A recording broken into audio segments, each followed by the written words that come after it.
ಏನು ಸಮುದ್ರ ಮಂಥನವನ್ನ ಮಾಡುವಾಗ ಅಮೃತಕ್ಕಿಂತ ಮೊದಲಾಗಿ ಬಂದಿರುವ ಒಂದು ಜೀವಿ ಅಂತಂದ್ರೆ ಗೋಮಾತೆ ಅನ್ನುವ ನಂಬಿಕೆಯನ್ನ ಇಟ್ಟುಕೊಂಡು ಆ ಗೋಮಾತೆಯಲ್ಲಿ ಮುಕ್ಕೋಟಿ ದೇವರ ಆಸ್ಥಾನ ಅಂತೇಳಿ ನಾವು ತಿಳಿದಿದ್ವಿ. ಮುಖದಲ್ಲಿ ಬ್ರಹ್ಮನನ್ನ, ಕಣ್ಣಿನಲ್ಲಿ ವಿಷ್ಣುವನ್ನ, ಕೊರಳಿನಲ್ಲಿ ರುದ್ರನನ್ನ, ಎರಡು ಕೊಂಬುಗಳಲ್ಲಿ ಸೂರ್ಯ ಚಂದ್ರರನ್ನ, ಬಾಲದಲ್ಲಿ ನಾಗ ಸಂತತಿಯನ್ನ, ರೋಮ ರೋಮದಲ್ಲಿ ದೇವತೆಯನ್ನ, ಕೆಚ್ಚಲಿನಲ್ಲಿ ಅಮೃತವನ್ನ ಕೊಡುವ ಒಂದು ಯಾವುದಾದರೂ ದೇವರಿದ್ರೆ ಅದು ಗೋಮಾತೆ ಅನ್ನೋದು ಹಿಂದೂ ಸಂಸ್ಕೃತಿ. ನಾವು ಯೋಚನೆ ಮಾಡಬೇಕು. ನಾವಿವತ್ತು ಹೇಳ್ತೀವಿ ತಾಯಿ ಭಾರತಿಯನ್ನ ವಿಶ್ವಗುರುವಾಗಿ ನೋಡ್ತೀವಿ ಅಂತೇಳಿ, ಆದ್ರೆ ನಮ್ಮ ಪೂರ್ವಜರು ಹೇಳ್ತಾ ಇದ್ರು ವಿಶ್ವಶ್ವ ಗೋಮಾತರಂ ಅಂತೇಳಿ. ಇಡೀ ವಿಶ್ವಕ್ಕೆ ಒಬ್ಳು ತಾಯಿ ಇದ್ರೆ ಅದು ಗೋಮಾತೆ ಅಂತೇಳಿ. ವಿಶ್ವದ ಯಾವುದೇ ಸಂತತಿಯವರು ಇರಬಹುದು, ಯಾವುದೇ ಪಂಥದವರು ಇರಬಹುದು, ಯಾವುದೇ ಮತದವರಿರಬಹುದು, ಅವರೆಲ್ಲರ ಮಕ್ಕಳಿಗೆ ಹಾಲನ್ನ ಉಣಿಸಿ ಅವರನ್ನ ಈ ಮಟ್ಟಕ್ಕೆ ಬೆಳೆಸಿರುವ ಒಂದು ತಾಯಿ ಇದ್ರೆ ಅದು ಗೋಮಾತೆ ಮಾತ್ರ. ಇವತ್ತು ಕರ್ನಾಟಕದ ರಣಹೇಡಿ ಸರ್ಕಾರದ ಸಚಿವರು ಇರಬಹುದು, ಸಿಎಂ ಇರಬಹುದು, ಅವ್ರು ಹೇಳ್ತಾರೆ ನಿಮಗೆ ಗೋಮಾತೆಯ ಕೆಚ್ಚಲನ್ನ ಕೊಯ್ದಿದ್ದಾರೆ, ಅದರ ಬದಲಾಗಿ ಗೋವನ್ನ ಕೊಡ್ತೀವಿ ಅಂತೇಳಿ. ಮಾನ್ಯ ಜಮೀರ್ ಅಹಮದ್ ಅವರೇ, ಇದೇ ಮಾತನ್ನ ನಿಮ್ಮ ಮನೆಯಲ್ಲಿರುವ ತಾಯಿಗೋ, ಅಕ್ಕ ತಂಗಿಗೋ, ನಿಮ್ಮ ಮಡದಿಗೋ ಮಾಡಿ ನಿಮಗೆ ಇನ್ನೊಂದು ಮಡದಿಯನ್ನ ಕೊಡ್ತೀವಿ ಅಂತಂದಿದ್ರೆ ನೀವು ಕೇಳ್ತಿದ್ರಾ?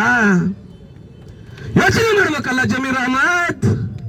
ಕೆಜೆ ಹಳ್ಳಿ ಡಿಜೆ ಹಳ್ಳಿ ಗಲಾಟೆ ಆದಾಗ, ಹುಬ್ಬಳ್ಳಿಯ ಗಲಾಟೆ ಆದಾಗ ನೀನ್ ಹೇಳ್ತಾ ಇದ್ದಿ ನಮ್ಮವರು ಅನಕ್ಷರಸ್ಥರು ಅಂತೇಳಿ. ಮಾನವೀಯತೆಗೆ, ಮನುಷ್ಯತ್ವಕ್ಕೆ ಅಥವಾ ಮಮಕಾರಕ್ಕೆ ಶಾಲೆಯಲ್ಲಿ ಹೇಳ್ಕೊಡ್ಬೇಕಾಗಿಲ್ಲ, ನಿನ್ನ ಪರಿಸರ ಹೇಳ್ಕೊಡ್ಬೇಕು. ನೀವೆಂತ ಪರಿಸರದಲ್ಲಿ ಬೆಳೀತಾ ಇದ್ದೀರಿ ಅನ್ನೋದನ್ನ ನಿಮ್ಮ ಈ ಕೃತ್ಯದಲ್ಲಿ ನಾವು ನೋಡ್ಬೇಕಾಗುತ್ತೆ. ಇಂತಹ ಹೀನ ಕೃತ್ಯವನ್ನ ಮಾಡಿದ್ರು ಸಹ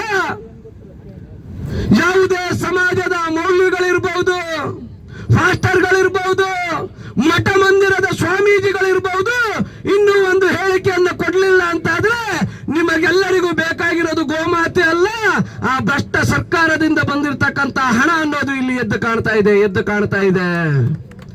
ಮಠ ಮಂದಿರಗಳ ಸ್ವಾಮೀಜಿಗಳು ಬೀದಿಗಿಳಿಬೇಕಿತ್ತು,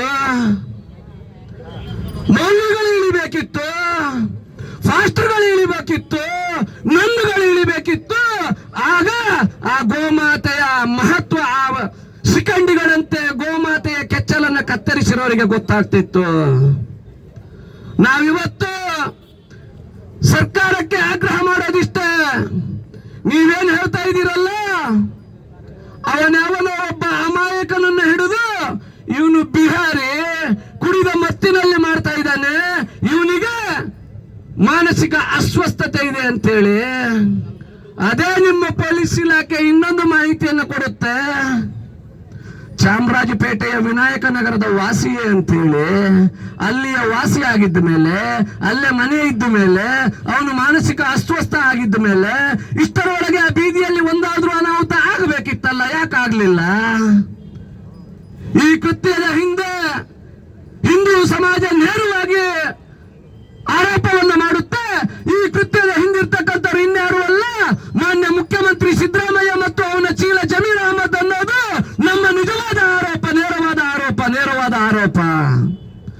ತಕ್ಷಣ ಜಮೀರ್ ಅಹಮದ್ನನ್ನ ಸಚಿವ ಸ್ಥಾನದಿಂದ ಕೆಳಗಿಳಿಸಬೇಕು. ಅವನನ್ನು ಸಹ ಸಿಬಿಐ ಇಲ್ಲ ಸಿಒಡಿಯ ತನಿಖೆಯ ಮೂಲಕ ಇದರ ವಿರುದ್ಧ ಇರುವವರನ್ನ ಹಿಡಿಬೇಕು. ಅಕಸ್ಮಾತ್ ನಸ್ರು ಮಾನಸಿಕನಾಗಿ ಅವನೇ ಈ ಕೆಲಸವನ್ನ ಮಾಡಿದ್ರೆ, ಯಾವುದೋ ಬೀಡಾಡಿ ದನದ ಕೆಚ್ಚಲನ್ನು ಕೊಯ್ಯಬೇಕಿತ್ತು, ಅದನ್ನು ಕೊಯ್ಲಿಲ್ಲ. 1 ವರ್ಷದ ಹಿಂದೆ ಇದೆ ಜಮೀರ್ ಅಹಮದ್ ಏನು ಪಶುವೈದ್ಯಕೀಯ ಆಸ್ಪತ್ರೆಯನ್ನ ತನ್ನ ವಕ್ಫ್ ಬೋರ್ಡ್ಗೆ ಸೇರಿಸೋದಕ್ಕೆ ಹೊಂಟಿದ್ದ. ಆ ಆಸ್ಪತ್ರೆಯ ಆವರಣದಲ್ಲಿ ಹೋರಾಟವನ್ನ ಮಾಡುವಾಗ ಆ ಕರ್ಣನ ಇದೇ 3 ಹಸುಗಳು ಗೋಪೂಜೆಗಾಗಿ ಬಂದಿದ್ದು, ಅದೇ 3 ಹಸುಗಳನ್ನು ಹುಡುಕಿ ಮಾಡ್ತೀರಿ ಅಂತಾದ್ರೆ ನೀವು ಅಮಾಯಕರು, ನೀವು ಅಶಿಕ್ಷಿತರು, ಅಥವಾ ನೀವು ಅರೆಪಜ್ಞರು ಅನ್ನೋದನ್ನ ನಾವು ಯೋಚನೆ ಮಾಡಬೇಕು. ಈ ಕೃತ್ಯದ ಹಿಂದೆ ಹಿಂದೂ ಸಮಾಜವನ್ನ ಹೆದರಿಸಿ ಹೆದರಿಸುವ ಬೆದರಿಸುವ ಕೆಲಸವನ್ನ ಮಾಡ್ತಾ ಇದ್ದೀರಿ. ಆವತ್ತು ಏನು ಕಾರಣ, ಇಡೀ ಹೋರಾಟದ ನೇತೃತ್ವವನ್ನ ವಹಿಸಿದ್ದ, ಅವನ ಮನೆಯಲ್ಲಿ ಸಾಕಿರುವ ಹಸುವನ್ನ ತಂದು ಪಶುವೈದ್ಯಕೀಯ ಆಸ್ಪತ್ರೆಯ ಮುಂಭಾಗದಲ್ಲಿ ಗೋಪೂಜೆಯನ್ನ ಮಾಡಿದ್ದ, ಅದೇ 3 ಹಸುಗಳಿಗೆ ನೀವು ಮಾಡಿದ್ರಿ. ಆದ್ರೆ ನೀವು